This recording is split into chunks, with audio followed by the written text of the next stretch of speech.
Il y a un cheval que j'ai trouvé plutôt bien fait dans son style, c'est la femelle Royal Cash and Pink. Quand elle s'est un petit peu tout à l'heure élancée, elle était plutôt pas mal et elle a l'air d'avoir de la force. Allez, profitez-en parce que là, ce sont les derniers instants et ça va partir, donc attention. Je vous rappelle qu'on a le Grand Prix de Mons le 20 septembre. Venez, le spectacle sera magnifique. On annonce peut-être Jabal Pur, on annonce des chevaux comme Just Power, comme Hussard du Landré. On nous annonce des Italiens, peut-être East Asia. Et puis Thierry Valdessin qui a engagé 2 chevaux. Et qui a le choix, lui, pour Idaotia entre Angers et Mons. C'est jamais.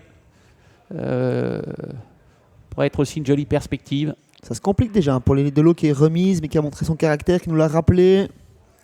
Allez. Roman Cédé qui va venir lancer. Le numéro 15. Comment tout ça va évoluer dans les premiers mètres de course. Scana va pouvoir partir très vite au-dessus de son partenaire. Le 8, Salcan Butterfly, parti vite, mais moins vite que le numéro 6. Royal Cash and Pink qui s'installe au commandement. Faute du numéro 4, malheureusement, Kiki Manso. Excellent départ pour le 7, Elite Dolo, avec Royal Cash and Pink, l'Elite Dolo. Et puis un petit peu plus loin, Anna Huygen s'est rapproché avec Salcan Butterfly. La 3e place, elle est occupée par Tiroleniero, cheval de Michael Ender. Et le peloton s'étire, alors que le 4 vient d'être disqualifié, Kiki Manso. Beaucoup de train dans la première partie du parcours avec le numéro 6, Royal Cash and Pink, qui durcit déjà l'épreuve. L'élite de l'eau avec Joe Junior Van de Putte est parti bien au trot depuis la première ligne. Elle est en 2e position. Le favori est 3e, Las, bien sûr, Tyrolian Hero, Mike Lenders qui ne laisse pas passer l'orage. En 3e position, c'est la rentrante Summer Love, accompagné par le numéro 8, Second Butterfly. Qui est un petit peu en épaisseur. Derrière, il y a Rama William qui porte le numéro 9 et qui patiente. Alors qu'un petit peu plus loin, Summer Love essaye de se décaler un petit peu, noter la présence de concurrents qui patientent. Un cheval au grand galop au milieu. Malheureusement, c'est le 5 Tucky Boom qui perd du terrain et qui ne participera plus à l'arrivée et qui oblige d'ailleurs à son extérieur un concurrent à venir fort en dehors. Eh bien, c'est, semble-t-il, le numéro 16, on dit de la vallée, alors que derrière, eh bien, le peloton est complètement étiré. Notez que le 14 étant dedans, un peu enfermé, Roxane Dawn, et qu'on va passer dans quelques secondes devant les tribunes. Seul en tête, Royal Cash and Pink.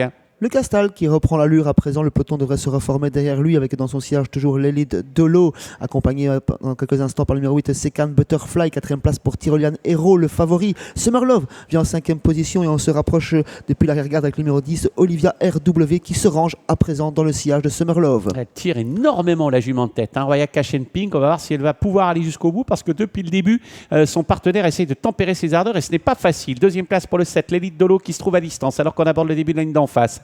Le 8, Salcan Butterfly n'a pas eu un bon parcours mais semble avoir des ressources et Anna Huygen a décidé d'accélérer maintenant. Summerlove venant un petit peu plus loin. Le 9, Rama Williams est en 5-6e position à la corde et enfermé complètement Roxane Dawn, alors que ça va très très bien pour Anna Huygen au sulky de Salcan Butterfly qui va rejoindre au commandement le 6 Royal Cash and Pink qui a beaucoup tiré, qui s'écarte légèrement de la corde. On s'est beaucoup donné depuis le départ avec Royal Cash and Pink qui tente de repartir. C'est Salcan Butterfly sur ses basques à présent, toujours en 3e position. L'élite Dolo, le Summerlove est un petit peu actionné. Tyrolian Hero, le favori dans la boîte sur un 3e rang côté corde en 5e position. On ne semble pas pouvoir revenir de l'arrière pour l'instant. Et Anna Huygen, ça a peut-être les choses bien en main parce que le numéro 6 Royal Cash and Pink a énormément tiré, est en train de l'amener sur un plateau peut-être vers la victoire. La 3e place elle est pour le 7, l'élite Dolo. Tyrolian Hero est complètement enfermé. On essaye de réagir un petit peu avec des concurrents venant de l'arrière-garde comme Roxane Dolk avec toujours en tête le 6 Royal Cash and Pink qui résiste pour le moment à Salcan Butterfly. Royal Cash and Pink, Salcan Butterfly, Royal Cash and Pink qui repart.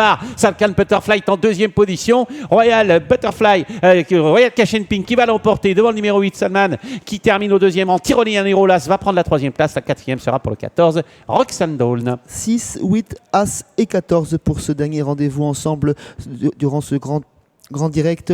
C'est Salcan Butterfly qui a été très bon mais qui ne pouvait rien faire face à Royal Cash and Pink qui a été drivé en grande confiance par Lucas Stahl qui affiche ici une 4e victoire consécutive avec cette fille de Traders.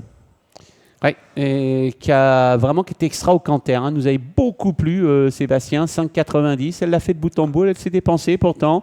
Et finalement, elle s'impose sûrement. Vous aviez aussi mis l'accent sur Salcan Butterfly, qui est assurément un bon cheval. Tyrolian Hero un petit peu dans la boîte, dans la ligne d'en face. Et Roxane Dawn qui vient bien finir. Qu'est-ce qu'on peut penser de l'analyse du numéro 15, Romain Cédé? que j'ai pas trop vu perso.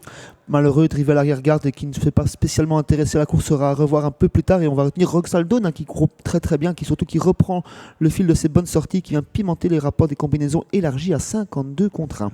Allez, on va se quitter sur ces images et on se retrouvera dans quelques instants.